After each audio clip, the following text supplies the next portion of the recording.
नमस्कार दोस्तों, स्वागत है आपके पढ़ना की पड़ताल में।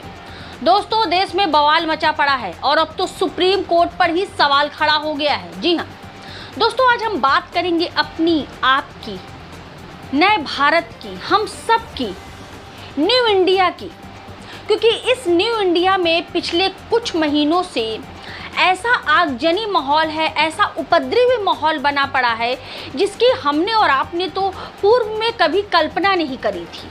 जी हाँ, चाहे हम उदयपुर की घटना को ले लें, अमरावती की ले लें या कानपुर की घटना, किसी भी घटना को यदि हम उठा लें तो इसके पीछे इतने हेट स्पीचेस, इतने भड़काऊ बयानबाजियों ने हमारे देश को, जो कि सोने की चिड़िया कहे जाने वाला अद्भुत और अनुपम तस्वीर को धीरे धीरे नफरती बाजार में बदलता जा रहा ये माहौल।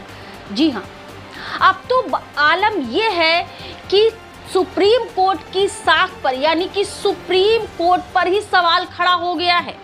दोस्तों, क्या हो गया है हमारे देश के नागरिक को कि सर्वोच्च न्यायालय जैसे पवित्र न्याय के मंदिर को और उनके न्यायाधीशों को ऐसे अभद्र भाषा, निचले स्तर की भाषा शैली उनके संग प्रयोग हो रही है। जी हाँ, पिछले 2-3 दिनों से ट्विटर पर एक ट्रेंड चल रहा है, #सुप्रीम कोर्ट। जी हाँ, आपने सही सुना है, सुप्रीम कोर्ट, यानी कि जो सर्वोच्च न्यायालय हमारे देश का, जिसको हम न्याय का मंदिर कहते हैं, उस मंदिर के नाम से एक हैशटैग चला रखा है इन संघी फौजियों ने। दरअसल पूरा मामला क्या था, इस पर एक सरसरी नज़र डाल लेते हैं। दोस्तों, मैं पिछले कई अपने वीडियो में कहती आ रही हूँ और फिर आज से कह रही हूँ कि पिछले 2-3 महीनों से, यानी कि पिछले लगभग 1 महीने से जो आगजनी का माहौल पूरे देश में हो रखा है, उसका सीधा का सीधा मैं अपने व्यक्तिगत रूप से सारी जिम्मेदारी सुप्रीम कोर्ट की तरह नुपुर शर्मा को पर डालती हूँ। जी है, एक टीवी डिबेट में भारतीय जनता पार्टी की पूर्व राष्ट्रीय प्रवक्ता नुपुर शर्मा ने मोहम्मद पैगंबर पर जो विवादित बयान दिया था और उसके बाद से जो पूरे देश में आग लगी हुई है, उसके बाद से जो जगह जगह उपद्रवी माहौल बना हुआ है, इसी माहौल को मद्देनजर रखते हुए सुप्रीम कोर्ट ने अपने तल्ख अंदाज में नुपुर शर्मा को आदेश दिया। दरअसल नुपुर शर्मा सुप्रीम कोर्ट अपनी याचिका लेकर के गई थी कि मेरे ऊपर जो मुकदमे लगे हुए हैं, जो देश के कई राज्यों से लगे हुए हैं, वो सारे मुकदमे एक जगह कर दिए जाए, जिससे उनको जो है आसानी रहे, क्योंकि उनकी जान को खतरा है। तो सुप्रीम कोर्ट ने उस सारी चीज़ों को दरकिनार कर कह दिया कि आपकी जान को खतरा है, बल्कि हमारा कहना है कि आप पूरे देश के लिए खतरा बन चुकी हैं। बस क्या था, संघी फौजियों को मिर्ची लग गई, अंधभक्तों के अंदर ऐसी आग लगी कि उन्होंने सुप्रीम कोर्ट को ही सुप्रीम कोर्ट जैसे निचले स्तर की भाषा शैली का इस्तेमाल किया। दोस्तों, हमारे देश का सर्वोच्च न्यायालय एक मंदिर की तरह है और हम उसकी तरह, उसके लिए ऐसी निचले स्तर की भाषा शैली का प्रयोग कर रहे हैं, ये हमारे लिए शर्म की बात है। जी हाँ दोस्तों, तो मैंने आपको बताया कि नुपुर शर्मा पर जो सुप्रीम कोर्ट का आदेश आया था, उसके बाद ये जो संघी फौजी हैं और जो अंधभक्त हैं, उन्होंने ट्विटर पर एक ट्रेंड चलाया। इससे जो सर्वोच्च न्यायालय के न्यायाधीश हैं, जो नुपुर शर्मा के केस को देख रहे हैं, उस पर जिन्होंने आदेश दिया था, जिन्होंने नुपुर शर्मा पे तल्ख जो है रुख अपनाते हुए उनको आदेश दिया था देश से माफ़ी मांगने के लिए, उनको जो है उनके इतिहास को खंगाले जाने लगा। चाहे वो जस्टिस सूर्यकांत त्रिपाठी हो या जो है पारदीवाला हो, सबके इतिहास खंगाले जाने लगे। और यहाँ तक पारदीवाला को तो ये तक कह दिया गया कि ये कांग्रेस के पूर्व जो है सांसद रह चुके हैं, संसद के जो है अध्यक्ष यानी कि सदस्य थे, जबकि ऐसा कुछ भी नहीं था। आप इनके ट्विटर हैंडल के प्रोफाइल को चेक कर सकते हैं।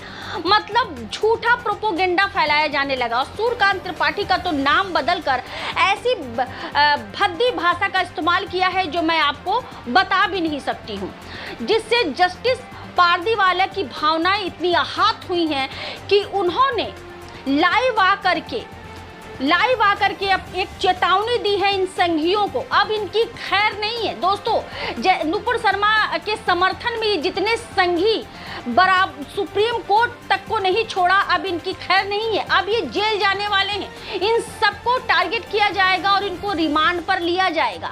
अब ये जो रायता फैला रहे थे, अब रायता फैलाते फैलाते अब इनकी लंका लगने वाली है। जी हाँ दोस्तों, उन्होंने कहा, पहले आप जो पारदीवाला हैं उनका पहले आप ये वीडियो देखिए।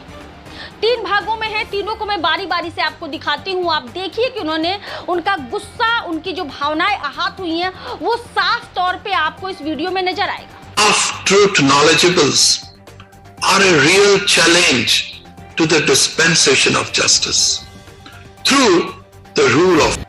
उन्होंने कहा कि सुप्रीम कोर्ट जो है वो संविधान के और कानून के आधार पर चलता है, वो डिजिटल मीडिया या फिर सोशल साइड मीडिया के आधार पर नहीं चलता है। उसकी अपनी कुछ मर्यादाएं होती हैं, अपने कुछ लिमिट्स होते हैं, उसके आधार पर अब वो फैसला सुनाता है। उन्होंने डिजिटल मीडिया को तल्ख अंदाज में कहा कि ये वो मीडिया जो सुप्रीम कोर्ट के इस फैसले में दखलंदाजी कर रही है, उसने कहा, सुप्रीम कोर्ट ने कहा, यानी कि वो जज ने कहा, पारदी वाले जज ने कहा कि ये जो इस तरह के जो मीडिया है, डिजिटल मीडिया, ये धीरे धीरे सुप्रीम न्यायालय जो सुप्रीम कोर्ट है, यानी कि सर्वोच्च न्यायालय है, इसकी गरिमा के लिए खतरा है। इनकी आधी अधूरी जानकारी और इनका जो है लक्ष्मण रेखा पार करना, ये धीरे धीरे सर्वोच्च न्यायालय की गरिमा को कहीं ना कहीं ठेस पहुंचा रहा है, कहीं ना कहीं ये उचित नहीं।